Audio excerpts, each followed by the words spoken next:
Okay, so I'm here with Fatima at Frontline Farming. We just had an incredible day, perfect weather, and I planted a lot of onions. And we all did. We planted different kinds of onions. It was my first time, and I just really appreciate this experience and just learning from you, Fatima, on the purpose of this. Can you tell us more about the purpose of Frontline, why you're doing this, and the passion that you have? Yeah. Well, first of all, thanks for coming and visiting us on the ground and actually putting your hands in the soil. So we are Frontline Farming. We are a Black, Indigenous, people of color, and women-led organization. We operate 3 farms across kind of the Denver area. Here we're at our Majestic View Farm, which is located in Arvada, and we operate about 2 acres. And primarily our goals in growing our food is really to direct it and reach our communities with food that's good, nutritious. We like to consider ourselves beyond organic and to ensure that we control that production and getting it to the very people who most deserve it. And we also really focus on education as a tool for liberation. And that means building other farmers, welcoming community to participate and support us as farmers need. We do youth programming, herbalism classes, and so many other things that we offer in service. So, can you tell me a little bit about why you started this? How long you've been doing this? Yeah, so this is my 20th year farming.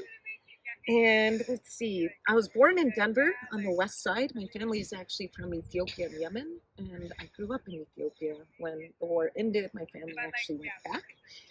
And moving around between different societies, and particularly here in the United States, people always saw Ethiopia as the face of famine, particularly in the 80s.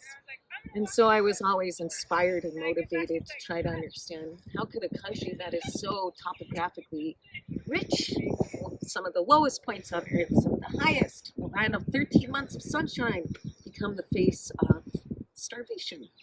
And as a good child of immigrants, I really followed the academic path. I'm a political scientist by training.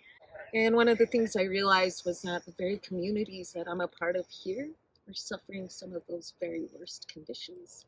And while I still do some work internationally, I decided that it was good to take ownership of somewhere that's offered me a lot and settle some roots back here. Yeah, after farming and really finding my own path and success, my motivation has been, how can I make it accessible to women and Black and brown people for whom it's really hard to find those paths and not be exploited and abused. So we run in a work experience, which is kind of an apprenticeship. We pay people a full amount.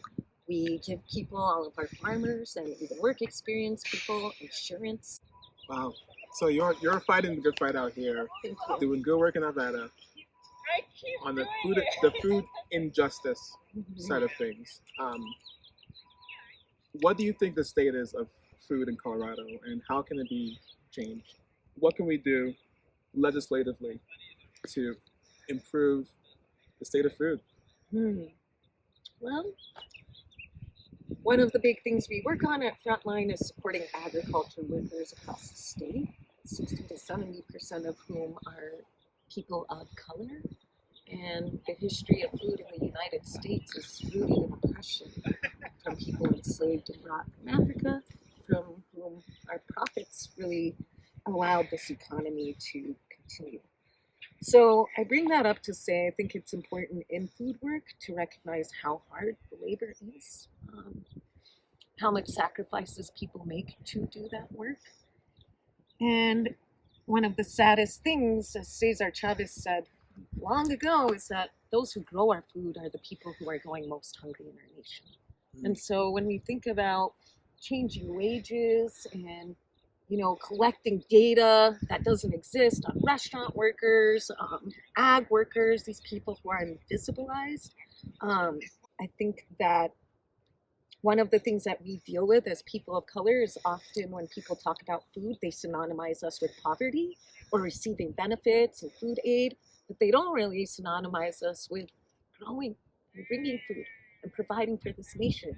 And so I think those are some of the things that we can do. There's so many I can speak to. No, thank you so much. This was definitely a learning experience for me, and enlightening experience for me. So thanks for having me. I will be sure to come here more often than you'd like.